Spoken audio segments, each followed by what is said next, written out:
एक दफा का जिक्र है। एक शहर में दो दोस्त रहते थे। एक का नाम अली था जो काफी अमीर था और दूसरे का नाम रिहान था जो काफी गरीब था। दोनों बचपन के दोस्त थे और एक स्कूल में पढ़ते थे।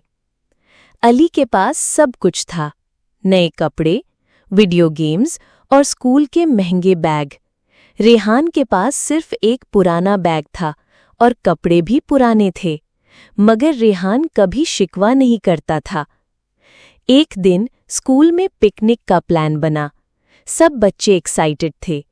अली ने अपने पापा से पैसे मांगे और महंगा लंच बॉक्स तैयार करवाया।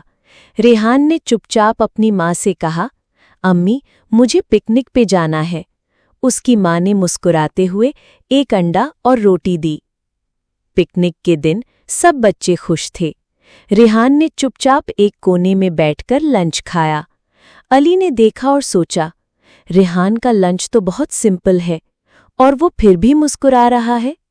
उस वक्त अली को एहसास हुआ कि दोस्ती पैसे से नहीं, दिल से होती है।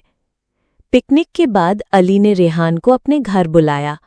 उसने रेहान को अपनी फेवरेट किताब दी और कहा, ये तुम्हारे लिए है क्योंकि तुम मेरा सबसे अच्छा दोस्त हो। रेहान की आंखों में आंसू थे, मगर वो खुशी के थे। वो बोला, तुमने मुझ में कभी कमी नहीं देखी। तुम सच्चा दोस्त हो अली। उस दिन के बाद दोनों और भी अच्छे दोस्त बन गए। अमीर या गरीब का फर्क कब का खत्म हो गया। कहानी का सबक, दोस्ती पैसे से नहीं, दिल से होती है। सच्चा दोस्त वो होता है जो हर हाल में साथ निभाए।